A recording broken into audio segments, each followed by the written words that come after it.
Well, US Vice President JD Vance has branded a vote in Israel's parliament aimed at allowing the annexation of the West Bank a very stupid political stunt. Joining me live now is Israeli government spokesperson Shosh Bedrosian.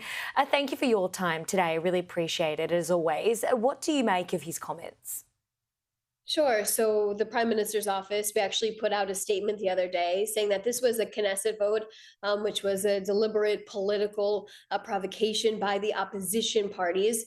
While Vice President Vance was here in Israel specifically, we also know that Secretary of State Marco Rubio was also here. So this was a really important week for Israel as we continue into the ceasefire and this next phase, but also, of course, getting our released hostages out. But this was not initiated by the government. Instead, it was members, like I said, of the opposition party that introduced this and pushed these bills. Absolutely. There's a few important points that you make there, and we'll get to the ceasefire more broadly and also Marco Rubio's visit as well. But I just want to get your thoughts on this, because is this exposing a deep divide within Israeli politics? That's important. I know that you mentioned there it is the opposition, but it's particularly differing views from the right-wing faction about the ceasefire. Are you concerned at all that that might jeopardise things moving forward? No, look, this is a democratic country, the only democratic country inside of the Middle East. And people have different views, different oppositions to the government, of course. And this is a country that allows that. Like I said, this is democratic values that we stand on here in Israel. But no, and of course, there's optimism moving forward with this current plan that is on the table right now, and Israel continues to follow through.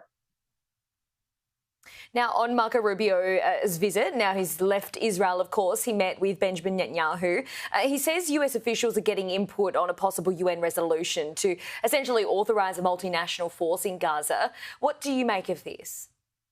Sure. So anything in terms of this international stabilization force that is clearly being discussed in the press right now, all of these details will be worked out. Of course, there are ongoing conversations right now in terms of the next phase of this plan that we are currently in right now. But let's bring us back to where we are right now, which is getting our remaining 13 deceased hostages out of Gaza. So of course, there are conversations that have continued to take place, specifically with Vice President Vance and Secretary of State Rubio, who were here in Israel to speak with the Prime Minister about these conversations, about these details you've probably heard in the news. But we're here in this moment in terms of continuing to push and demand for the release of our 13 deceased hostages that are still in Gaza right now. Remember that this plan at the beginning, Hamas committed to release all 48 of our hostages. So far, we have our 20 living hostages home, and we are still waiting for the release of our 13 deceased hostages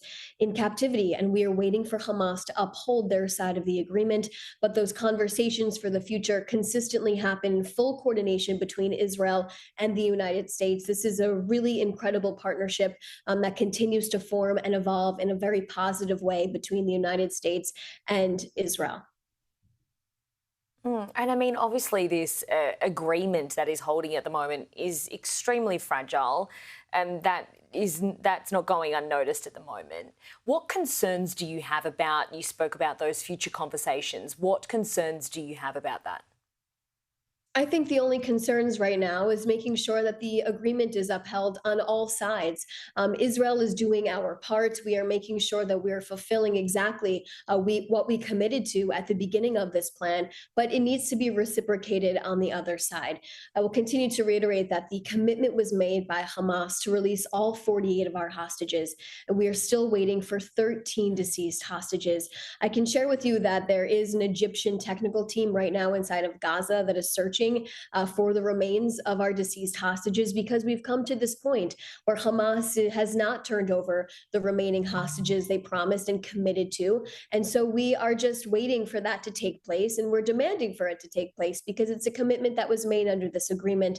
But like I said before, it is making sure that these additional conversations are taking place about the future, the soon future, the near future of this plan. And this is all in full coordination with the United States, the Trump administration, and Prime Minister Netanyahu welcomed all of President Trump's team to Israel to continue working on this plan together to get to the next phases. Shosh Bedrosian, thank you as always for your time.